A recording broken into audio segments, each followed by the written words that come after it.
எல்லாத்துக்கும் வணக்கம். இப்போ பார்த்தீங்களா, ஒரு முக்கியமான பதிவு என்னென்னா, நம்ம ஒரு நாளைக்கு 700 சம்பாதிக்கிறோம், 500 சம்பாதிக்கிறோம், 1000 சம்பாதிக்கிறோம். ஒரு நாள் பார்த்திங்கன்னா 1200 சம்பாதிப்போம், ஒரு நாள் 700 கூட சம்பாதிப்போம், ஒரு நாள் 100 கூட சம்பாதிப்போம், ஒரு நாள் சம்பாதிக்காம கூட இருப்போம். நம்ம இப்படி சம்பாதிச்சா எப்படி நம்ம வாழ்க்கையில் மேலே வர முடியும்? வரவே முடியாது. வாழ்க்கையில் வர வேண்டும் அப்படின்னா, ஜெயிச்சு மேலே வரணும் அப்படின்னா, ஒரு நாளைக்கு 10,000, 20,000, 30,000, 40,000, 50,000 சம்பாதிக்கணும்.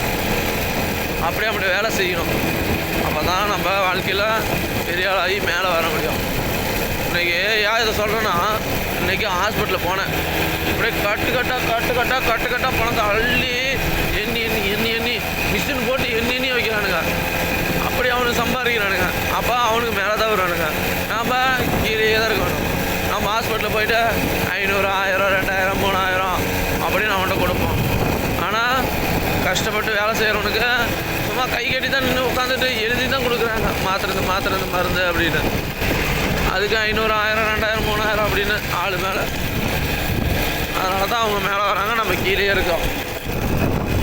நம்மளும் என்றைக்கும் மேலே வர முடியாது காய்ஸ். இது உண்மையா இல்லையா? நீங்களே சொல்லுங்கள். ஆமாவாக இருந்தால் கமெண்டில் போய்ட்டு ஒரு ஹெட்ஸாக ஹார்ட் பண்ணுங்கள். நான் சொல்கிறது இல்லை அப்படின்னா கமெண்டில் போய்ட்டு ஒரு ஒயிட் கலர் ஹார்ட் போடுங்க. Happy Sunday. நான் சாப்பிட்டு தூங்குங்க. நம்மளாம் என்றைக்கும் வாழ்க்கையில் மேலேயே வர முடியாது.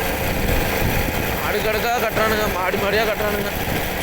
நம்மளால் ஒரு சின்னதாக ஒரு வீடு கட்ட முடியல. நான் பண்ணுறது நல்ல வண்டி ஒன்று வாங்க முடியல காய்ஸ். இப்படி நம்ம பொழப்பு போயிட்டுருக்கு. ஆனால் ஓடி உழைக்கிறோம்.